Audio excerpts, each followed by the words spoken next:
प्यारे विद्यार्थियों, आज हम भौणिकी अर्थात भ्रूण विज्ञान के बारे में बात करेंगे। भ्रूण विज्ञान का सामान्य परिचय, जो कि महर्षि दयानंद सरस्वती विश्वविद्यालय अजमेर के पाठ्यक्रम BSc part first zoology third paper में फर्स्ट चैप्टर है। इसमें एम्ब्रियोलॉजी या भ्रूण विज्ञान और परिचय और इतिहास।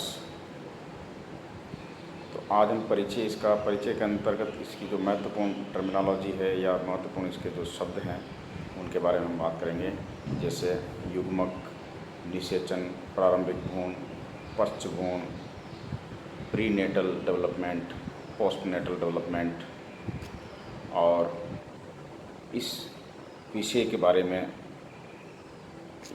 इसके विस्तृत ज्ञान के बारे में हम बात करेंगे। तो भ्रूण विज्ञान जो है प्राचीन काल से ही बहुत ही रुचि का विषय रहा है। किस तरह से अंडे से एक जीव का निर्माण होता है या किसी एक जीव से दूसरे जीव का निर्माण होता है। तो इस तरह की जो जिज्ञासा है प्राचीन काल से, मतलब फिलोसफर्स या जो दार्शनिक लोग हैं उनमें भी रही है। उसके बाद वैज्ञानिकों में भी इसके बारे में बहुत ज़्यादा उत्सुकता रही है। तो भ्रूण विज्ञान या जो एम्ब्रियोलॉजी है वो जीव विज्ञान की वह शाखा है जिसमें युग्मक निर्माण अर्थात गेमेटोजेनेसिस, निषेचन अर्थात फर्टिलाइजेशन, प्रारंभिक भ्रूण अर्थात एम्ब्रियो एवं पश्च भ्रूण अर्थात फीटस, अर्ली एम्ब्रियो और पश्च भ्रूण यानी कि 7वें हफ्ते के पश्चात मानव भ्रूण के भ्रूण को भी फीटस कहते हैं।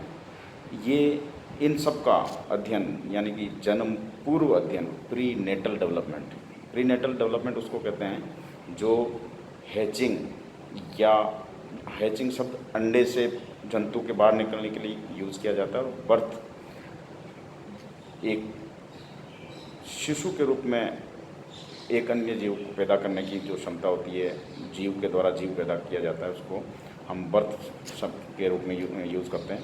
तो हैचिंग या बर्थ तक की जो घटनाएं हैं उनको हम जन्म पूर्व या प्री नेटल डेवलपमेंट के रूप में जानते हैं।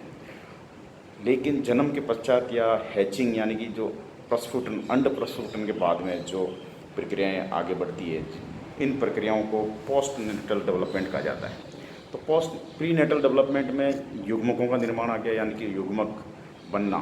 युग्मक और जंतु जो होता है, जंतु कोई भी होता है वो युग्मक बनाता है अगर लैंगिक जनन की प्रक्रिया होती है।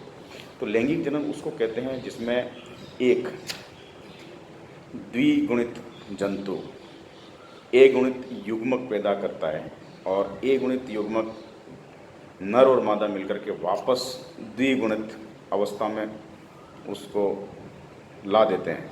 तो इस प्रकार की जो प्रक्रिया है उसको लैंगिक जनन कहा जाता है। तो लैंगिक जनन की प्रक्रिया में युग्मकों का निर्माण, युग्मकों के बीच में निषेचन की प्रक्रिया, निषेचन से फिर प्रारंभिक भ्रूण बनने की प्रक्रिया, प्रारंभिक भ्रूण से फिर पश्च भ्रूण तक, पश्च भ्रूण से फिर भ्रूणिकी या जो एम्ब्रियोलॉजी है इसमें केवल भ्रूण का विकास यानी कि बर्थ या हैचिंग तक के विकास का अध्ययन किया जाता है, क्योंकि किसी जीव का विकास जन्म के साथ ही समाप्त नहीं हो जाता है बल्कि निरंतर जीवन पर्यंत विकास होता है। भ्रूण के लार्वा से प्यूपा से वयस्क और वयस्क से फिर उसके अंदर भी आगे से आगे उत्तरोत्तर डेवलपमेंट की प्रक्रिया जारी रहती है। तो इस प्रकार की जो विकास की प्रक्रिया है, शिशु से लैंगिक वयस्कता तक आना भी एक विकास है। इस प्रकार इस नवीन परिक्षेप, इस प्रकार की जो कि भाई ये जो विकास की प्रक्रिया है वो जन्म लेने तक ख़त्म नहीं हो जाती, उसके बाद भी चलती रहती है। तो वो जो प्रक्रिया है 1950 के पश्चात जब डीएनए की खोज हुई, DNA means deoxyribose nucleic acid, और डीएनए की खोज के पश्चात जो मॉलिक्यूलर बायोलॉजी या अणुजीव विज्ञान का विकास हुआ, तो मॉलिक्यूलर बायोलॉजी के विकास के साथ ही जीन्स के लेवल तक भ्रूण विज्ञान को पढ़ा जाने लगा। तो भ्रूण विज्ञान का जीन्स के लेवल तक पढ़ने पर ये पता लगा कि जो मॉर्फोलॉजिकल चेंजेस होते हैं, जीन्स में चेंजेस होते हैं, या जो एनाटॉमिकल चेंजेस होते हैं, वो युग्मक जनन यानी कि उसके फर्टिलाइजेशन, निषेचन के पश्चात जीवन पर्यंत, जब तक कि जीवन चलता रहता है, तब तक उसके अंदर वो सारी प्रक्रियाएं चलती रहती है। भ्रूण विज्ञान या भ्रूणिकी नाम एक अधूरा सा महसूस हुआ कि ये जो भ्रूण है केवल जन्म तक ही सीमित नहीं है, उसके बाद भी बहुत सारी जो प्रक्रियाएं हैं वो होती रहती है। तो इसका अर्थ अधूरा प्रतीक हुआ, तो उसके लिए एक नया शब्द जिसको हम डेवलपमेंटल बायोलॉजी कहते हैं या परिवर्तन जैविकी कहते हैं। तो परिवर्तन जैविकी का एक भाग माना जा सकता है भ्रूण विज्ञान को। तो अब इसमें हम बात करते हैं कि जो विकास होता है, विकास दो तरह से हम डिफाइन करते हैं। विकास एक तो होता है व्यक्तिवृत्तीय विकास और एक होता है जातिवृत्तीय विकास। तो व्यक्तिवृत्तीय विकास जो होता है उसको हम एम्ब्रियोलॉजी भी कह सकते हैं या डेवलपमेंटल बायोलॉजी कह सकते हैं, और जो जातिवृत्तीय विकास है उसको हम उद विकास भी कह सकते हैं या इवोल्यूशन भी कह सकते हैं। तो व्यक्तिवृत्तीय विकास में एक जीव का युग्मक बनना, निषेचन होना, उसके पश्चात उसका निषेचन के पश्चात एम्ब्रियोजेनेसिस से जीव की उत्पत्ति, और वापस वही साइकिल चलती रहती है। तो उस प्रकार की जो साइकिल है उसको हम व्यक्तिवृत्तीय या ओंटोजेनिक डेवलपमेंट कहते हैं।